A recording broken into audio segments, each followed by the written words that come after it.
Hola, soy Roland Johnson, soy el maestro de esta clase Matrimonio Bíblico y es del Instituto EQUIP con el campus aquí en Keller, Texas.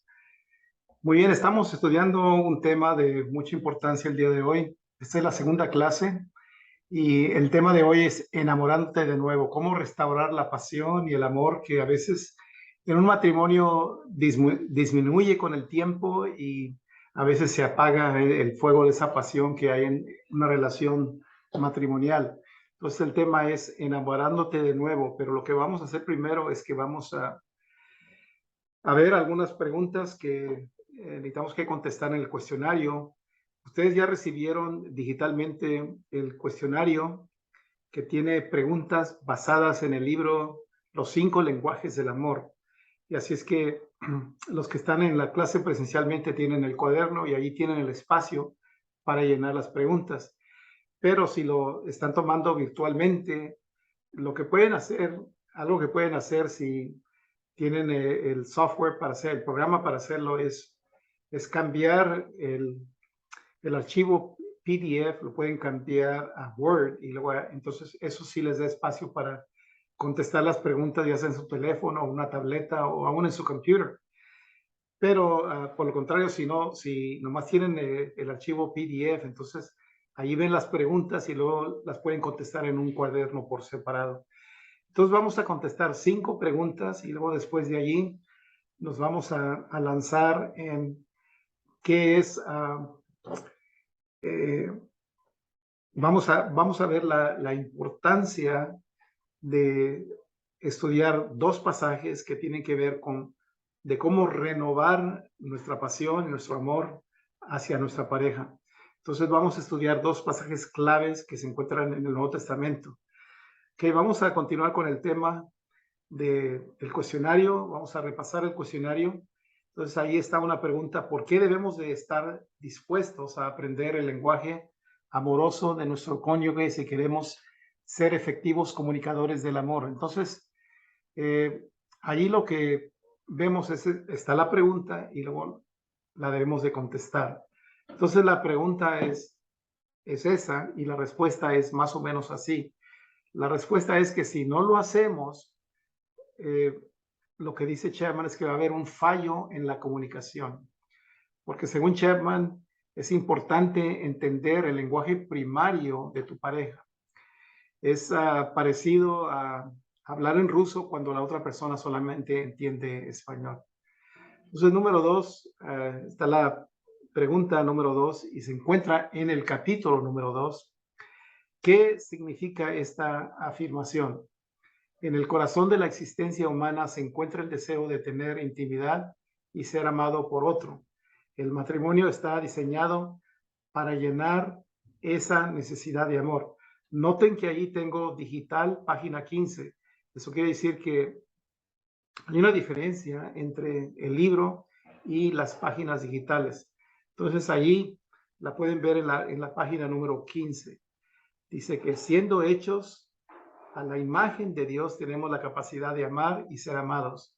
El matrimonio ha sido diseñado por Dios para llenar esa necesidad. Tal vez cuando tú la contestes, la pregunta va a ser un poquito diferente, pero está bien. Más o menos tienes que presentar esa idea de que Dios nos ha capacitado, nos ha diseñado para que no solamente seamos receptores del amor de una persona, sino también nosotros amemos a otra persona. Y el matrimonio, como dice la palabra de Dios, mejores son 2 que 1. Entonces el matrimonio llena esa necesidad. Y luego vamos a continuar con el repaso del cuestionario. ¿Qué es lo que ocurre cuando existe el tanque del amor vacío? Como ustedes pueden ver ahí en el gráfico, que eso indica que el tanque está vacío.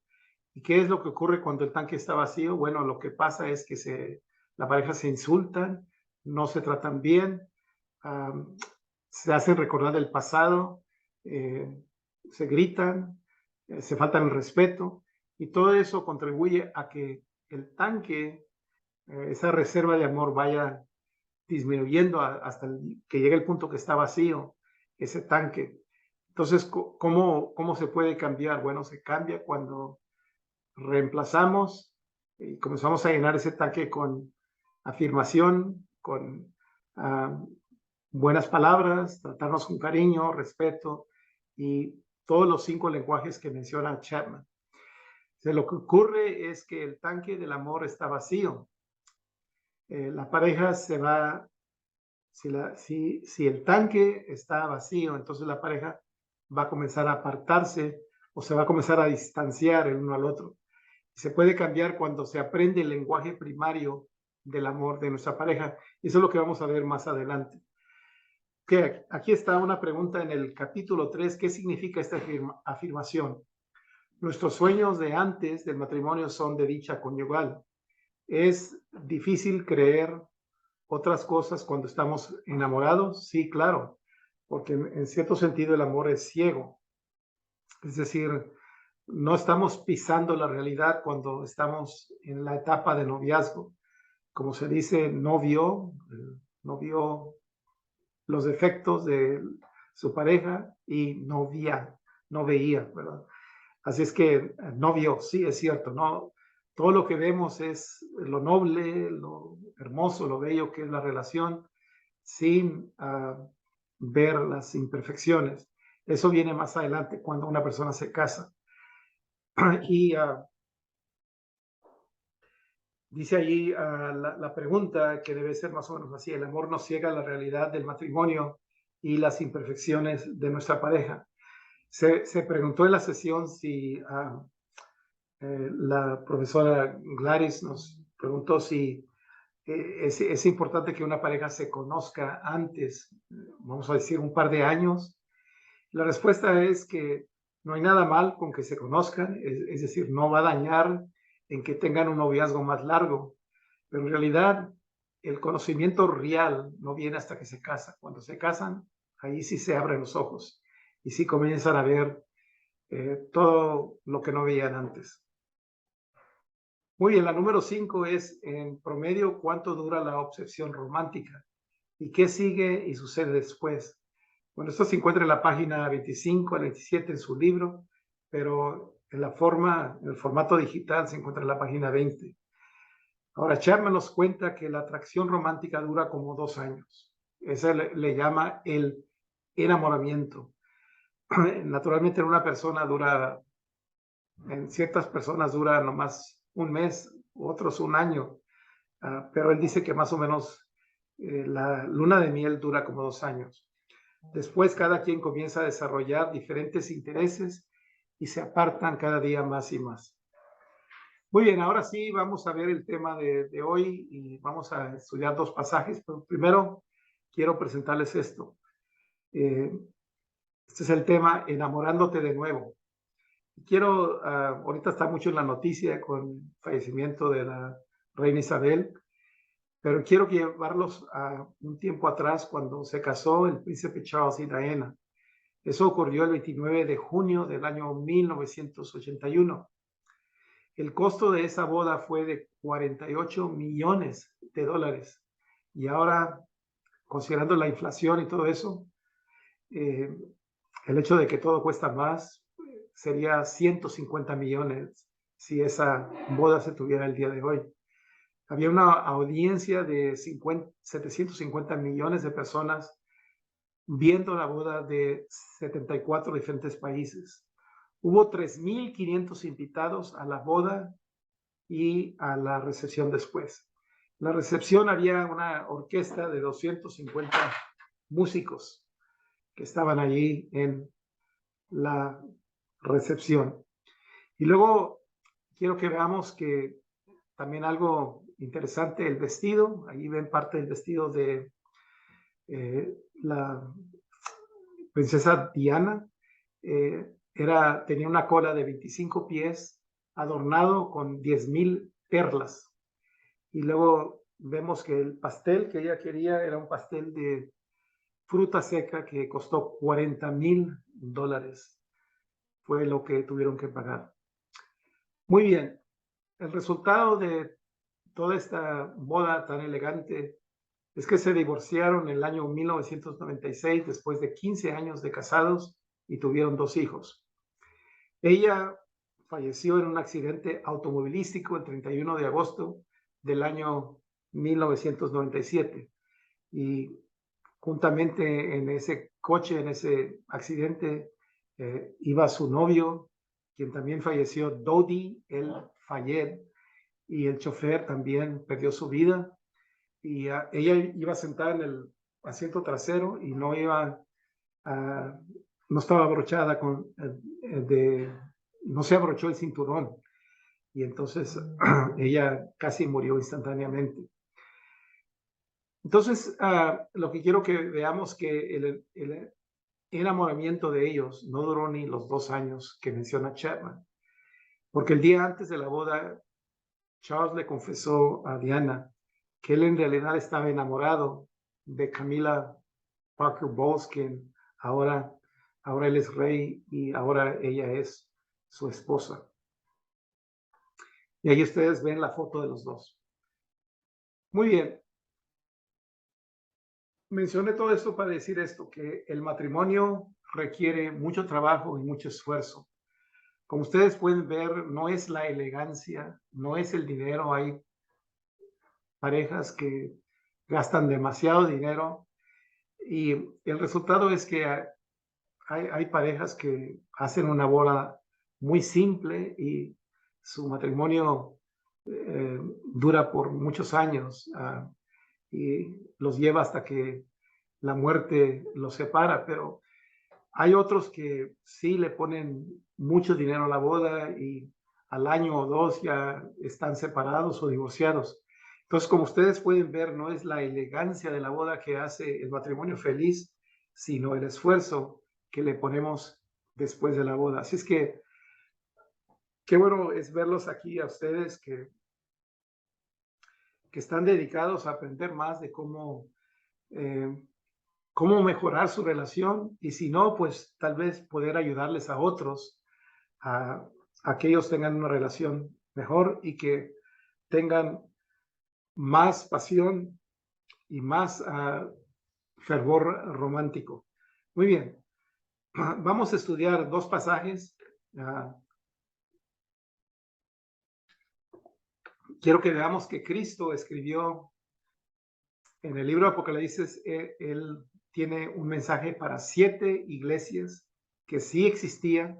Pero la iglesia en Éfeso en un tiempo fue una iglesia muy pujante, muy floreciente, pero ahora esa iglesia no existe. Ahí ven una de las ruinas que pueden ver el día de hoy en Éfeso. Entonces, aquí en Apocalipsis 2, del 1 al 5, quiero que entendamos esto, que este mensaje es un mensaje dirigido a una iglesia en ese tiempo específico, que también tiene una aplicación al día de hoy, porque creo que las 7 iglesias vemos algo típico de el panorama o la condición de las iglesias aún hoy en día.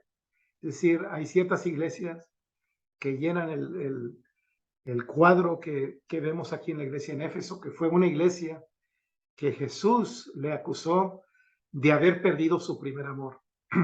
Entonces, así como se pierde el primer amor en cuestión de servirle al Señor o en referencia a una iglesia, así también se pierde el primer amor en una relación de pareja. Entonces vamos a ver el pasaje y luego lo vamos a estar desglosando.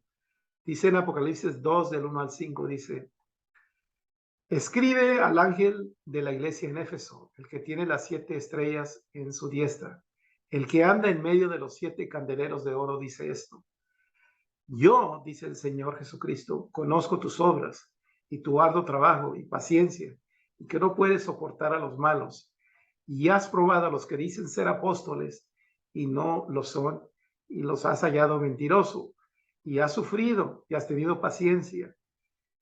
Dice, y has trabajado arduamente por amor de mi nombre y no has desmayado. Pero aquí está la queja. Es como, si se pueden imaginar, el doctor Jesús, él tiene un diagnóstico de esta iglesia ve lo bueno y lo malo y luego les da una receta. Así es que este es el diagnóstico. Dice, pero tengo contra ti que has dejado tu primer amor. Y este fenómeno se ve en relaciones de pareja también. Dice, recuerda, y aquí está la receta. La receta está en 5 partes. Recuerda, por tanto, de dónde has caído, arrepiéntete, examina tu vida, haz las correcciones necesarias y haz las primeras obras, pues si no, vendré pronto a ti y quitaré tu candelero de su lugar si no te hubieras arrepentido. Muy bien, entonces entendamos esto, que este es un mensaje de cómo restaurar nuestra pasión espiritual, ya sea individual, de un cristiano, de un creyente que con el tiempo su fe y su pasión ha menguado, pero también podemos decir, se podría decir que una interpretación secundaria sería, porque se ve esto en parejas que antes se tenían mucho cariño, pero ahora con el tiempo ya no existe ese cariño. Entonces, ¿cómo restaurar el amor de pareja también? Así es que el primer énfasis es cómo restaurar nuestro amor hacia Dios, pero también puede aplicarse en renovar nuestro amor hacia nuestra pareja. Y lo primero que receta el Señor es recuerda. La primera palabra que vemos ahí en ese pasaje dice, recuerda, recuerda, dice el Señor. Así es que si lo aplicamos a la pareja, recuerda aquello que te gustó de tu pareja y todas las cualidades nobles que fueron una atracción para ti.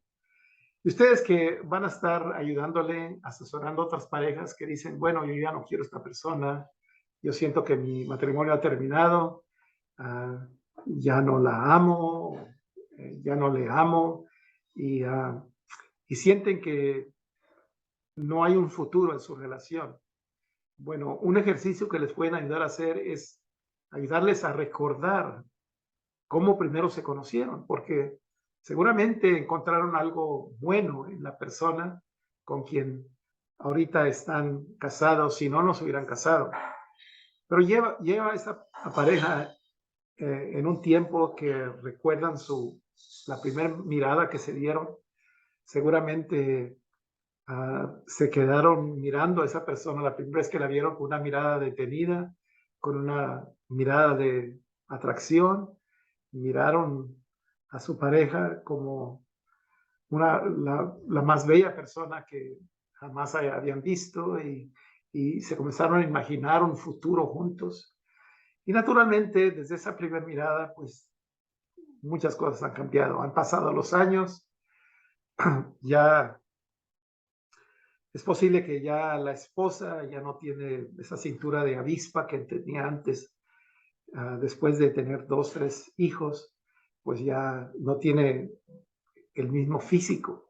Y también el esposo ya tal vez está más obeso y tiene, se ve en su estómago una llanta extra. Pero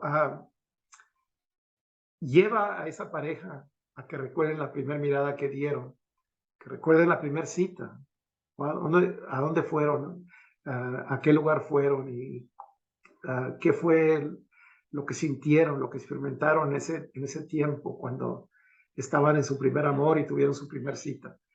Que recuerden el primer beso. Wow, fue algo también bastante emocionante, que había un canto que estaban escuchando o se lo dieron, ya sea en un cine o en un evento.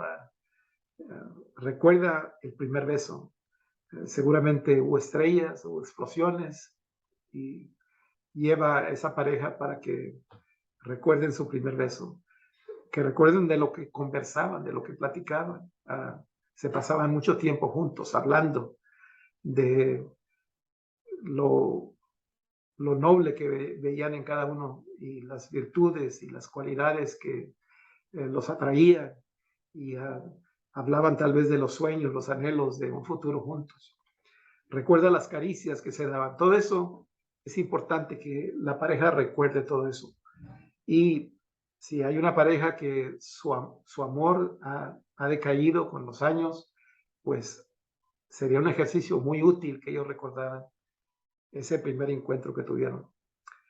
Pero luego nos lleva a algo más, más serio, y hay una razón por la cual la relación ya no es lo mismo que antes. Dice, examina tu relación. Dice, le dice el Señor a la iglesia en Éfeso, recuerda de dónde has caído. Y entonces es importante que la pareja recuerde dónde estuvo el fallo, dónde, es decir, algo que es muy importante, aun cuando es muy obvio, cuando la culpa es de una pareja que ha causado un desequilibrio en la relación. Vamos a suponer que fue, vamos a suponer que fue infidelidad que hubo de parte vamos a decir que en este caso el hombre, y se puede decir, bueno, toda la culpa es de él, pero no. Yo creo que hay algo muy importante, no importa qué problema esté atravesando la pareja, es muy importante que se haga la pregunta, ¿qué porcentaje de la culpa es tuyo? Es decir, ha habido aquí un crisis, se han distanciado, pero ¿qué parte de la culpa es de él y qué parte de la culpa es tuya? Y luego algo también importante es, porque tenemos que examinar, porque es importante ver la realidad. Hacer la pregunta, ¿cuándo notaste primero que hubo esa desconexión? ¿Cuándo fue la primera vez que comenzaron que se estaban cada día apartando más y más? Y en la relación matrimonial, cada día te acercas más a tu pareja o cada día te apartas más de tu pareja. Y luego, en este proceso de examinar las relaciones, referente de dónde has caído, pregunta, ¿qué has hecho de tu parte para mejorar la relación? Aquí vemos algo muy interesante. Este gráfico yo lo diseñé y tal vez es un reflejo de mi propia vida personal, pero allí vemos como una pareja pasa de luna de miel a luna de hiel. Y vemos allí la primera etapa, que es donde todo está dulce, hay dulzura, la luna de miel. Pero luego comienza a haber irritaciones específicas. Por ejemplo, cuando la pareja se casa, comienzan a ver ciertas cosas que antes no veían, porque nunca conoces a la pareja hasta que te casas con la pareja. Entonces, hay ciertas cosas, puede ser una o dos cosas nomás. Eh, el esposo no levanta los calcetines, la esposa no cocina todos los días, y el esposo tiene que buscar algo para, va a la nevera, al refrigerador para buscar algo de qué comer porque la esposa no ha preparado nada. Tal vez no les gusta a una de las parejas que la manera que le hablan, tal vez gritan demasiado, alzan la voz demasiado, tal vez no se tratan con cortesía, la cortesía de antes. Tal vez el esposo no ayuda bastante, siente la esposa, se siente sola, se siente abandonada. Pero hay cositas, hay ciertas irritaciones específicas. Pero luego después va la tercera etapa que vemos ahí, disgusto en general. Y esto es cuando no solamente se ve una u otra cosa, sino que, porque primero se decía, bueno, hay esto que no me gusta de mi pareja, yo no lo vi antes, pero ahora sí lo estoy viendo. Pero luego después llega el momento que dices, hay muchas, no solamente es una cosa, hay muchas cosas que no me gustan.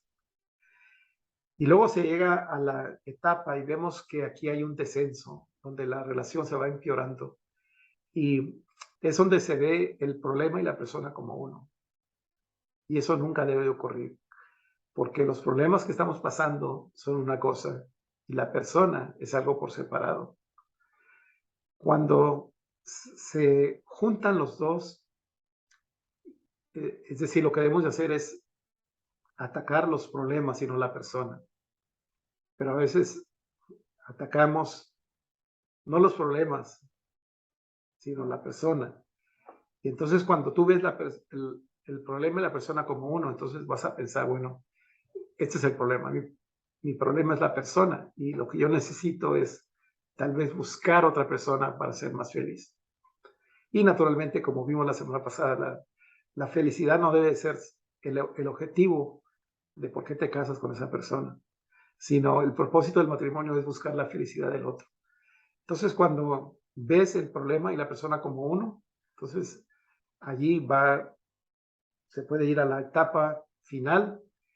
Y esa etapa final es donde levantan las manos y dicen, yo ya me doy por vencido, esta relación no va a funcionar, y yo ya no quiero invertir más energía en esta relación, ya estoy viendo que no va a funcionar, y lo que pasa es que, pues, llega el matrimonio a una etapa que ya simplemente tienen un arreglo de que ya no se aman, a veces se van hasta dormir en camas por separado, el matrimonio ya prácticamente ya se ha acabado, aunque todavía no ha habido un decreto final de divorcio, pero ya los dos se han dado por vencidos. Y luego, a veces aún en esa etapa, hay parejas que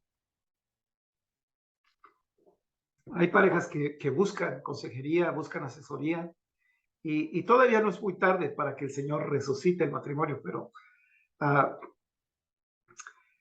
lo que pasa es que es un poquito difícil porque no es imposible, pero es más difícil porque ya para ese tiempo ya se han herido mucho, se han lastimado mucho. ah, es como llegar a urgencias, es como ya están muy lacerados, muy heridos, sangrando mucho y no es imposible, pero es más difícil. Muy bien, la tercera parte es arrepentimiento, cambiar de dirección. La palabra de Dios, eso es lo que significa la palabra arrepentimiento. No simplemente tener buenas intenciones, sino en realidad reconoces, llegas a reconocer de que las cosas no pueden continuar como van ahorita por el momento, porque si continúas en la misma dirección, la situación no va a cambiar. Sí, si sigues haciendo lo mismo, la situación va a seguir igual o va a ser peor. Entonces tiene que haber un cambio. Tienes que decir, ok, yo voy por este camino, ahorita he hecho esto y esto y no me ha funcionado. Yo tengo que cambiar de camino, tengo que cambiar de dirección. Eh, Tengo que cambiar mi actitud, mi pensar. Uh, Tal vez hay vicios que necesitan que los tienes que dejar. Tienes que cambiar de dirección, si no, la relación no va a florecer. Y luego, algo que es muy importante es, Cristo le sugiere a la iglesia en Éfeso que haga las primeras obras. Ok, entonces hay que pensar, hay que llevar a la pareja y tal vez estamos hablando de tu relación. Tú tienes que pensar en qué hiciste para ganar a tu pareja. ¿Qué fue todo lo que hiciste para conquistarla? Bueno, ¿qué es lo que hiciste? Bueno, al principio se hablaban con cariño, en su etapa de noviazgo, uh, nomás se decían cosas bonitas, también conversaban mucho. ¿No es cierto que hablaban a veces hasta horas por teléfono? Y luego decía el novio, pues no, ya me tengo que ir, le colgaba y otra vez timbraba el teléfono. ¿Por qué me colgaste? Dice la novia. ¿No quieres hablar conmigo? Bueno, han estado hablando por 2 horas, pero parece poco, ¿no? Y en la etapa de noviazgos se conversan mucho, pero ahora, wow, ya casi ni se hablan. Hey, ¿cómo te fue en el trabajo? Ah, se hablan con puros, es verdad. O bien, eh, entonces, ¿dónde está la conversación que tenían cuando eran novios? Bueno, ya está en el pasado. Entonces tienes que hacer lo que hacías antes. Antes el caballero le abría las puertas a su novia, abría la puerta de un edificio, de, qué sé yo, de una casa o también del coche. Yo, ¿ahora qué es lo que pasa? Si no se sube en el coche, se va a quedar atrás. ¿Cómo se vestían antes? Bueno, de lo más bien, ¿no? Querían lucir bien, querían tener buena presentación. Y ahora, pues, ya no le ponen atención, andan con, el hombre anda todo desafeitado, a veces se olvida cortarse el cabello, vestirse bien, lucir bien. La esposa también a veces toda despeinada, sin arreglarse la cara y todo eso. Entonces, piensen en cómo se vestían antes para impresionar el uno al otro. Y luego antes se enfatizaban lo positivo. Y también, pues por supuesto, el novio siempre quería ser el que impresionaba a su novia con regalos. Y la llevaba a conciertos, a cine, al parque, a restaurantes de comida fina, para, no le importaba cuánto era el costo. Uh, y ahora pues ya no se hace eso, ¿verdad? Yo una vez escuché un relato de una muchacha que sí estaba bastante preocupada que su novio estaba gastando demasiado dinero en ella, perdón. Y le dijo a su mamá, mamá, yo siento que mi novio, wow, no sé qué, me quiere demasiado, siempre anda, you know, vamos a restaurantes donde la comida, el menú es bien, cuesta mucho dinero y me lleva a conciertos, al cine y todo eso. Y siento que está gastando demasiado dinero en mí. ¿Qué es lo que puedo hacer? Y ella le respondió, bueno, cásate con él. Entonces, haz lo que hacías antes. No pierdas la oportunidad. Si no, dice el Señor, quitaré el candelero. Entonces, como ustedes pueden ver, este pasaje habla de la pasión que una iglesia debe tener o un individuo debe tener al Señor. Nosotros nunca debemos de perder nuestro primer amor, especialmente a Dios. Recuerda cuando primero conociste a Cristo, cómo estabas tan emocionado, querías que más gente conociera de Él, le hablabas a tu familia de esa experiencia que habías tenido, eras el primero en estar en el culto, te gustaba leer la Biblia, orar, buscar de Dios. Y ahora con el tiempo, pues todo eso ha pasado y ya no sientes la misma pasión que antes. Y lo mismo sucede en una relación matrimonial. Entonces, hablándole el Señor a nivel de iglesia, y es lo que yo le digo a la primera, miren, nosotros tenemos la bendición, aquí en Keller hay varias iglesias hispanas, pero nosotros somos la única iglesia hispana con un edificio propio, pero noten una cosa, que si no nos ponemos las pilas, si no, en realidad buscamos de Dios, Dios le puede dar la oportunidad a otra iglesia. Tal vez se está reuniendo en una bodega o en un taller, en una casa o debajo de un árbol, pero tal vez esa iglesia sí está buscando de Dios y a lo mejor Dios nos quita la oportunidad y el testimonio que tenemos aquí, el candelero, y se lo da a otra iglesia. Entonces, lo mismo es en la relación matrimonial. Ahí dice, si no le pones atención a tu pareja, puedes perder la oportunidad porque alguien más le va a brindar la atención que tu pareja anhela. Muy bien. Hablando de pasión, hablando de fuego, quiero que veamos aquí una pareja en candela, Cleofas y María. Yo les dije la semana pasada que casi todos los matrimonios Y todas las familias en la iglesia eran familias disfuncionales, comenzando con Adán y Eva, siguiendo con Noé, y ahí podemos seguir la cuenta, ¿no? Casi todas las familias fueron familias que habían problemas serios, pero hay ciertas parejas. La semana pasada vimos el dúo dinámico, ese dúo dinámico de Aquila y Priscila, y cómo ellos tenían un negocio de tiendas, pero ellos dedicaron su vida a servir al Señor y anduvieron en giras misioneras con el apóstol Pablo. Pero hoy quiero que veamos una pareja ideal, y ahí vamos a ver unas pautas de cómo podemos nosotros ser una pareja con un amor apasionado.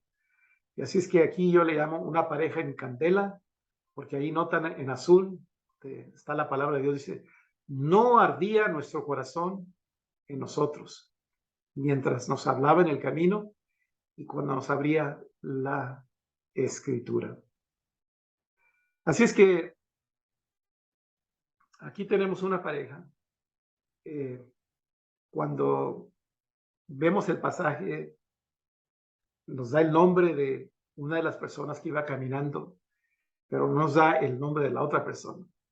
Entonces, el hecho de que entraron en una casa, el hecho de que en Juan 19:25 nos identifica la esposa de Cleofas como María, no María la madre terrenal de Cristo, sino otra María. Hay varias Marías en la palabra de Dios, y esta María era la esposa de Cleofas y se encuentra en Juan 19:25. Fue una de las que presenció en la crucifixión del Señor Jesucristo.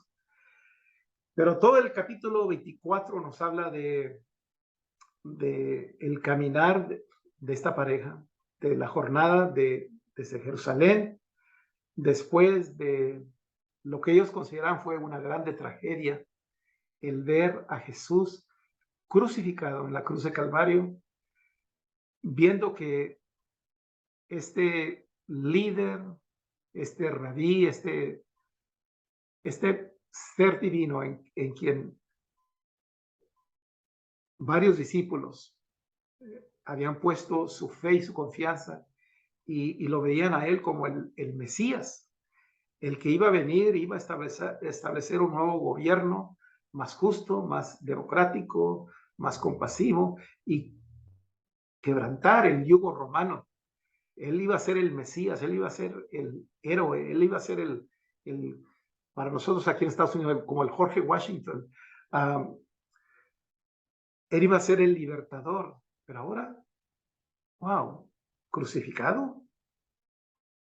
Lo vieron que murió, lo vieron que fue sepultado, y así es que van muy desconsolados, van muy desanimados en rumbo a su casa en Emaús, que estaba a distancia de 10 o 12 kilómetros. Ahora, lo fascinante de esta caminata es que mientras caminaban con la cabeza hacia abajo, se les acercó nadie menos que Jesús. Pero ellos no reconocieron a Jesús, porque a veces en medio de problemas no podemos ver la mano de Dios. Y quiero que veamos aquí. Dice en Lucas 24, de 28 al 35, dice, llegaron a la aldea a donde iban, y él hizo como él iba más lejos. Mas ellos le obligaron a quedarse diciendo, quédate con nosotros, porque se hace tarde y el día se ha declinado.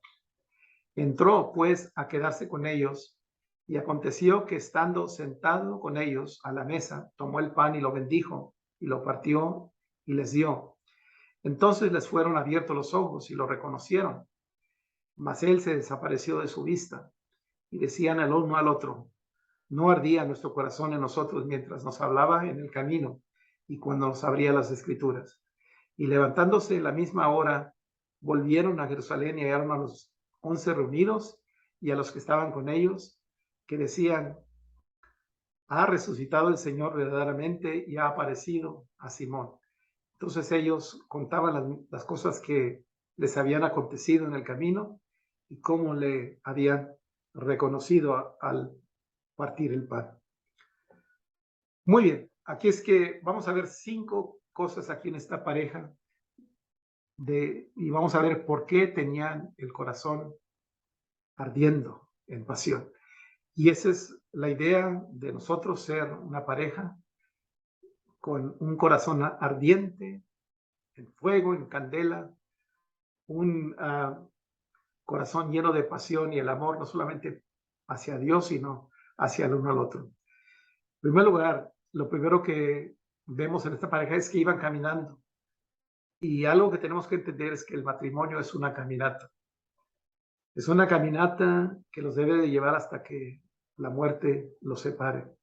Cleofas y María iban en rumbo a su casa, que estaba a una distancia de 7 millas, 10, 12 kilómetros. Iban desconsolados, deprimidos, tristes. María había presenciado la muerte del Señor. Imagínense ver un ser crucificado, verlo sangrando, viendo que estaba sufriendo, agonizando, muriéndose de sed y de todos los golpes y toda la tortura. Y ver que de poco a poco allí estaba, se le estaba acabando la vida hasta que murió y luego lo sepultaron. Eso fue un evento traumático. Yo no sé por cuánto tiempo, sabemos ahora mucho del trauma, los psicólogos han entendido más y más del efecto del trauma, personas que vienen con problemas, que han estado en guerra, por ejemplo, veteranos que regresan y a veces reviven todas esas experiencias que tuvieron. Los sobrevivientes de abuso sexual también pasan por muchas experiencias difíciles y reviven todo eso, tienen lo que se llaman flashbacks, y yo no sé cuántas veces pasó por la pantalla de la mente de María el horror de ver al Señor crucificado. Y ella, tanto ella como su esposo iban bien tristes. Y lo importante de notar aquí es que caminamos con nuestra pareja en tiempos felices y en tiempos de crisis también. El matrimonio es un constante caminar. Y algo que yo pude ver al iniciar mi jornada con mi esposa, que Olivia, ya tenemos 51 años de estar juntos y estar casados, es que yo lo vi como un caminar desde el principio. Y yo le dije, porque esto es algo que cuando yo conocí al Señor a la edad de 19 años, casi el Señor simultáneamente con mi conversión, Él me llamó al ministerio. Y yo recuerdo que yo le llamé a mi madre, fue una de las personas que le conversé de que yo sentía que el Señor me estaba llamando al ministerio, que le quería servir al Señor. Y ella, yo recuerdo que ella se puso muy triste, creo que estaba llorando cuando estaba hablando conmigo, porque me dijo, ¿por qué? Dijo, a mí, wow, tal vez podías estudiar para ser un abogado, un banquero, vas a pasar por penurias siendo un pastor y no les pagan muy bien a los pastores. Y entonces yo le dije, yo sé, mami, pero es lo que yo quiero. Creo que eso es lo que me va a hacer feliz. Y yo le dije a mi esposa, pues yo no tengo mucho que ofrecerte, pero sí te ofrezco mi mano y sí te ofrezco mi amor y quiero vivir contigo, me imagino un futuro contigo y vamos a tomarnos de la mano y vamos a envejecer juntos hasta que el Señor nos llame a su presencia. Y entonces así es, el matrimonio es un constante caminar. Y déjame decir que ese relato de lo que yo le conté a mi madre tuvo un buen fin, porque ella ya está en la presencia del Señor y yo tuve la oportunidad de hablarle a ella de Cristo y ella aceptó a Cristo y se bautizó allí en el Río Grande. Muy bien, tu relación va a arder de pasión si entiendes lo siguiente, que la palabra de Dios te va a aclarar. Esta pareja iba caminando y iba Jesús al lado de ellos. Y ellos ni siquiera podían ver a Jesús, ni siquiera podían reconocer a Jesús. Naturalmente hay muchas razones por eso. Estaba en su estado glorificado, pero a veces los problemas que estamos pasando son tan difíciles que no podemos ver la mano de Dios. Pero Jesús les comenzó a contar todo el panorama de la historia de redención, comenzando con los patriarcas, hablando de cómo la Biblia es una historia de amor. La Biblia es una carta de amor que nos habla del deseo de Dios para restaurar una relación con nosotros y cómo Dios iba preparando el camino, le iba enseñando a su pueblo el concepto de conocerle a Él a través de la fe, porque aun cuando en el Antiguo Testamento, cuando ofrecían un animal como un sacrificio para el perdón de pecados, eso lo hacían por fe. Ellos tenían la fe de que el pecado de ellos iba a pasar a ese animal que estaban sacrificando. Hasta que vino el Cordero perfecto, Cristo Jesús, quien murió en la cruz por nosotros. No solamente murió en la cruz, sino que Él resucitó al tercer día. Entonces, toda esa historia, el Señor se la contó a esta pareja, todo el panorama de la redención, y eso comenzó a aclarar su entendimiento. Y déjenme decir, parejas que me están escuchando, estudien la palabra de Dios juntos, oren juntos, porque miren, esta Biblia es el manual para éxito en la vida matrimonial. Número 3, tu relación va a arder en pasión si entiende lo siguiente, que debes de invitar a Jesús a tu casa y que Él siempre sea el invitado de honor.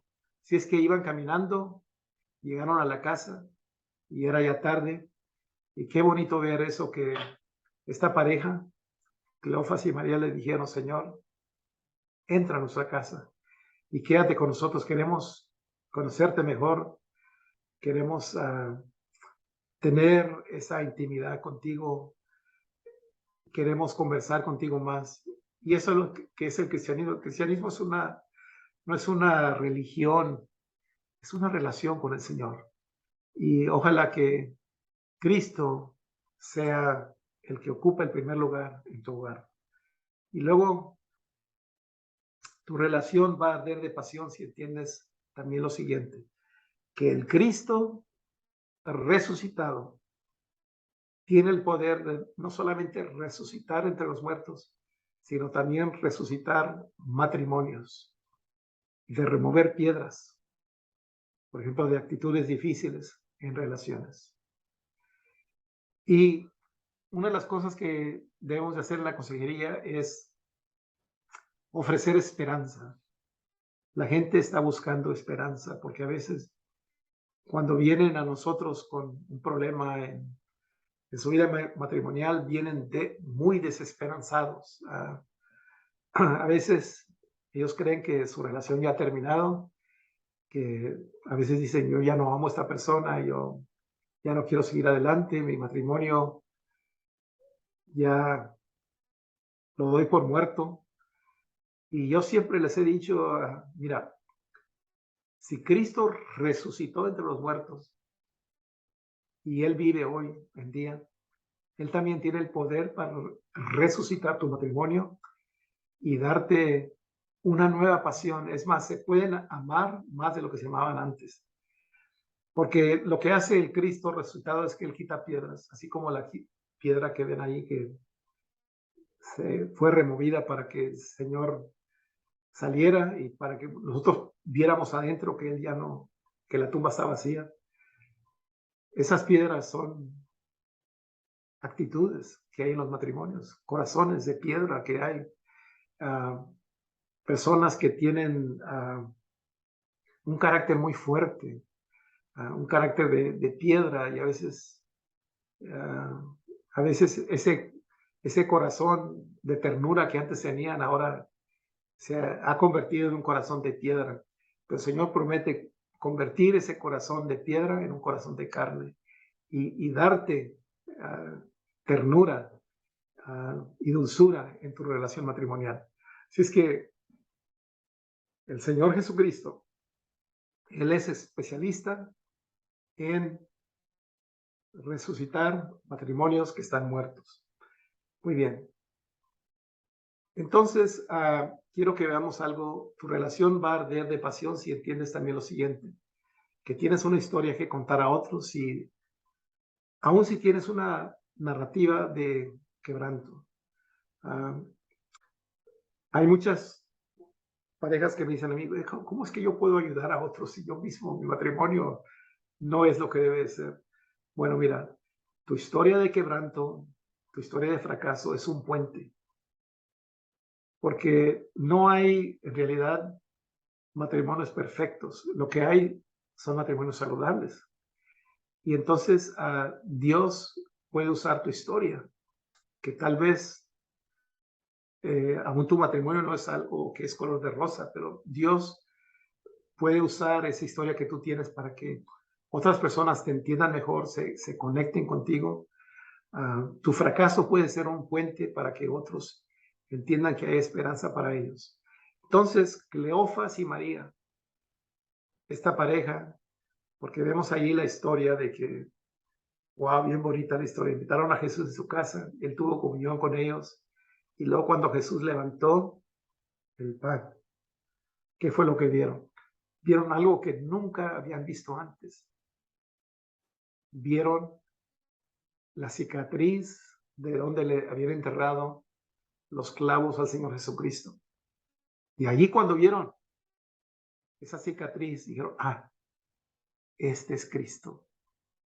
Este es el Jesús resucitado. Él vive. Y dice la Biblia ahí, el pasaje, que le fueron abiertos los ojos. Y luego el Señor se fue de la vista de ellos. Pero ellos tenían una historia que contar. Tenían la historia que contar de esa pasión, de ese ardor que ellos tenían adentro. Y ellos regresaron, fíjense, caminaron 7 días. Es muy saludable caminar todos los días.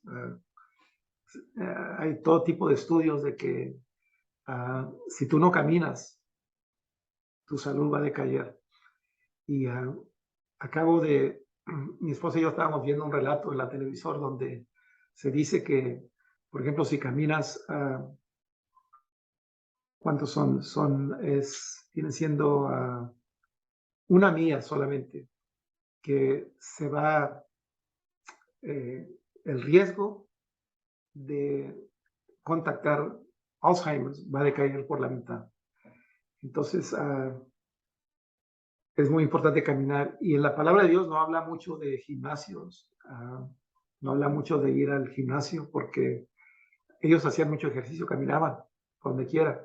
Entonces esta pareja caminó 7 millas a su casa, pero luego estaban tan emocionados de contar la historia del Cristo resucitado que esa misma noche regresaron de su casa otra vez de nuevo a Jerusalén para contarle a los discípulos, a los apóstoles, lo que ellos habían presenciado. Entonces tú tienes una historia que contar. Acabamos mi esposa y yo de estar en una conferencia de 3 días. Wow, fantástico todo.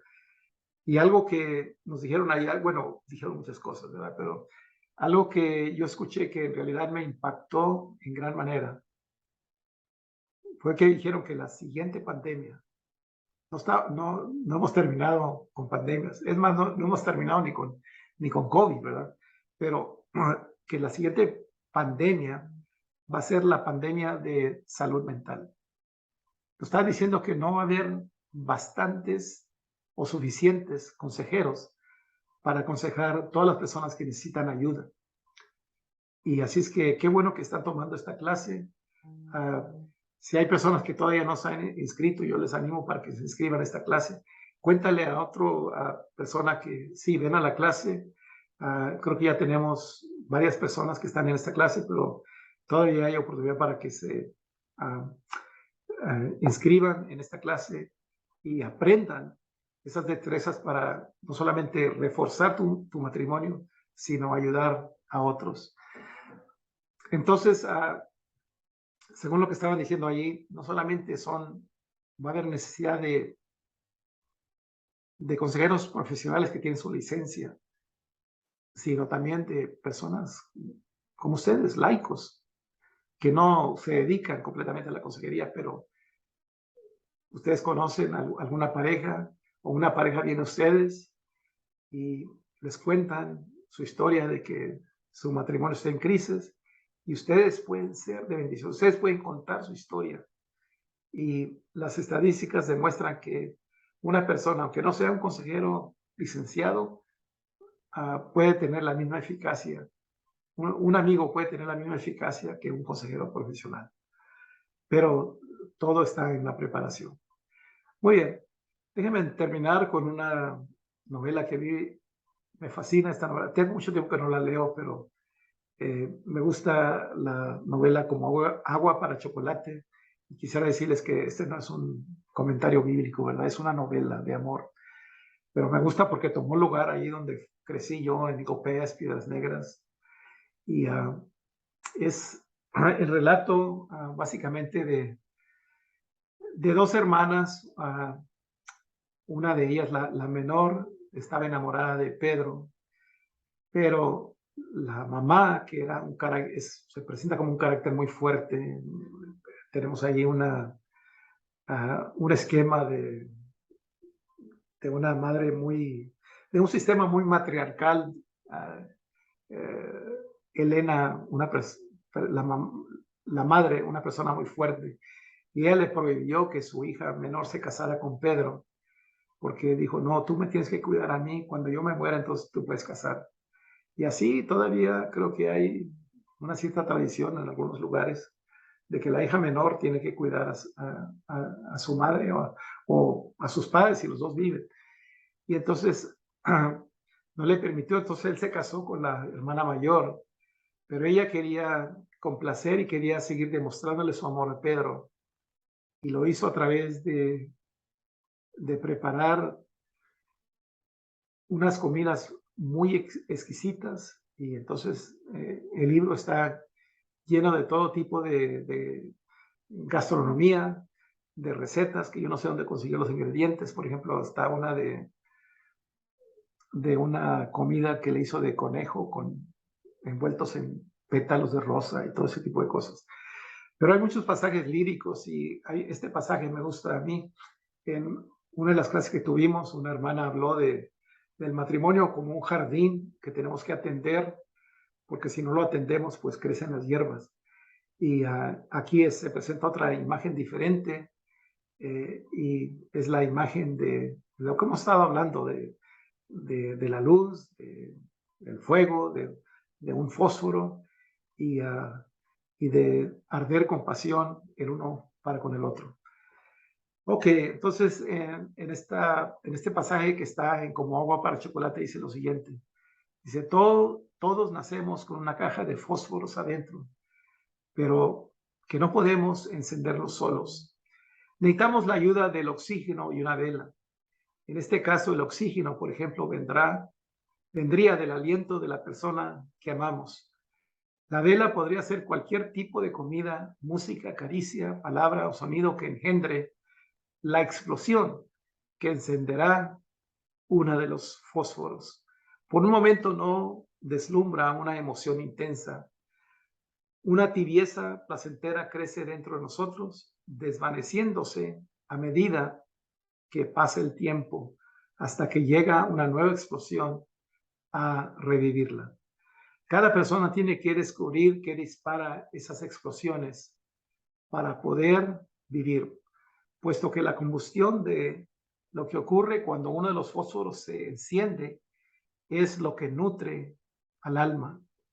Es interesante que allí en este pasaje habla mucho de lo que hemos estado hablando, de que, de que si no atendemos esa llama, con el tiempo se va apagando. Hay que buscar manera de avivar el fuego. Dice, ese fuego en resumen es su alimento. Si uno no averigua a tiempo qué cosa inicia esas explosiones, la caja de fósforo se humedece y ni uno solo de los fósforos se encenderá nunca. Bueno, hasta la próxima. La próxima lección va a ser la importancia de la comunicación en el matrimonio y mi deseo es que hasta la próxima vez que nos veamos, pues que haya mucha pasión y muchas explosiones en su relación matrimonial. Que Dios les bendiga.